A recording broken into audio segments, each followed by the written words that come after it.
सध्या राज्यामध्ये कथित हनी ट्रॅप प्रकरण चांगलंच गाजतंय। या हनी ट्रॅपमध्ये 72 क्लास 1 प्रशासकीय अधिकारी आणि काही नेते अडकल्याची धक्कादायक माहिती आहे। पण या हनी ट्रॅप प्रकरणाचं कनेक्शन 2022 मधील सत्तांतराशी जोडलं जातंय। बघूयात याबाबतचा हा स्पेशल रिपोर्ट। आम्ही दाखवू त्यावेळेस मग आम्हाला तिकीटच लावावं लागेल 10,000 रुपयाची आणि ते तिकीट लावूनच ते सगळे चित्र दाखवावं लागेल। 2022 मध्ये मविया सरकार कोसळून शिंदे भाजप युतीचं सरकार आलं। मात्र हे सत्तापालट हनी ट्रॅपच्या सीडीमुळे झाल्याचा दावा करत विजय वडेट्टीवारांनी खळबळ उडवून दिली आहे। 10-20 हजारांचं तिकीट लावून हनी ट्रॅपची सीडी दाखवू असा इशाराही वडेट्टीवारांनी दिलाय। मागच्या वेळेस शिंदे सरकार जे आलं ते अशाच नाशिकच्या मुळे ते शिंदेचं सरकार जे काही सत्ता पालट झाली ती सत्ता पालट ते सीडीमुळेच झाली। एवढा मोठा ते प्रकार आहे। अनेक ऑफिसर, अनेक IAS असतील, अनेक माजी आजी जे काही आहे त्याच्यात खूप मोठी माणसं आहेत, त्यावर काही अधिक बोलण्याची गरज नाही। ते ज्यावेळेस आम्ही दाखवू त्यावेळेस मग आम्हाला तिकीटच लावावे लागेल 10-20 हजार रुपयाची आणि ते तिकीट लावूनच ते सगळे चित्र दाखवावं लागेल। पण ते निमंत्रित आणि विशिष्ट लोकांनाच बोलावं लागेल, कारण एवढा भक्कम पुरावा त्या ठिकाणी आहे। माझं विजू भाऊंना माझी विनंती आहे, वडेट्टीवारांना, विजू भाऊ तुम्ही अभ्यासू आहात, तुम्ही विधानसभेचे विरोधी पक्षनेता होतात, आपण अभ्यासानं बोललं पाहिजे ना।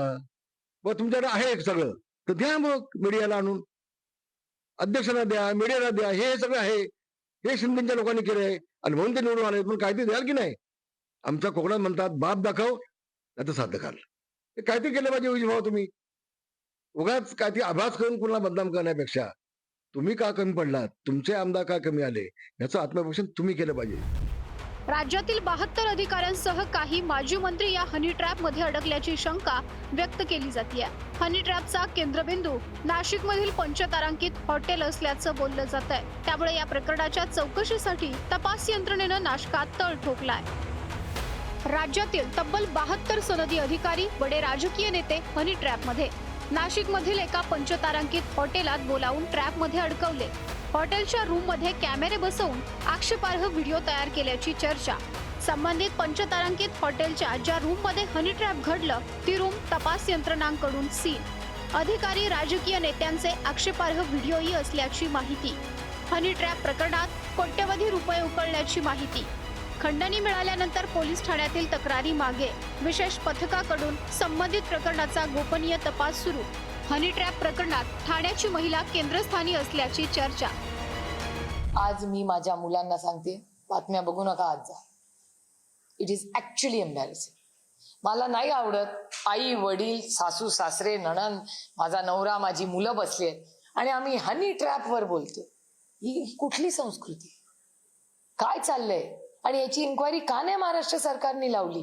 हे रोज चॅनलवर तुम्ही दाखवणार, आम्ही आमच्या मुलांना काय सांगायचं? हनी ट्रॅपचा अर्थ काय तुम्ही सांगा ना। तुमची जर 10-15 वर्ष तुम्ही जनरल नॉलेजसाठी मुलांना बातम्या बघायला लावता ना, आणि महाराष्ट्र सरकार जर हनी ट्रॅपची मोठी बातमी करून त्याच्यावर काही बोलणार नसेल, काय तुम्ही नवीन पिढीवर काय संस्कार करतात आणि कुणावर हनी ट्रॅप आहे? विरोधी पक्षाचं काम असतं सरकारकडून प्रश्न सोडवून घेणे जनतेचे, ते न सोडवता हनी ट्रॅप आहे फनी ट्रॅप आहे हे जे विषय काढून त्या ठिकाणी सभागृहाचाही वेळ जनतेचाही वेळ खराब करतायत। मला असं वाटतं विरोधी पक्षाकडे काही नाही आहे। विरोधी पक्ष हा 3 भागात तुटलाय। काल तर जी पत्रकार परिषद झाली विरोधी पक्षाची, काँग्रेसनी वेगळी घेतली, शरद पवार गटाने वेगळी घेतली, उद्धव ठाकरेंनी वेगळी घेतली। त्यामुळं जेव्हा विरोधी पक्ष दुभंगलेला असतो तेव्हा काही ना काही बोलावं लागतं म्हणून वडेट्टीवार बोलतात। हनी ट्रॅप प्रकरणी नाना पटोलेंनी भर विधानसभेत पेनड्राईव्ह दाखवून बॉम्बगोळा फोडला। राज्यातील आजी माजी मंत्री बडे अधिकारी हे हनी ट्रॅप मध्ये अडकलेत असा आरोप केला। तर हनी ट्रॅप बाबत कुठलेही पुरावे नसल्याचं स्पष्ट करत मुख्यमंत्री देवेंद्र फडणवीसांनी दावा फेटाळून लावलाय।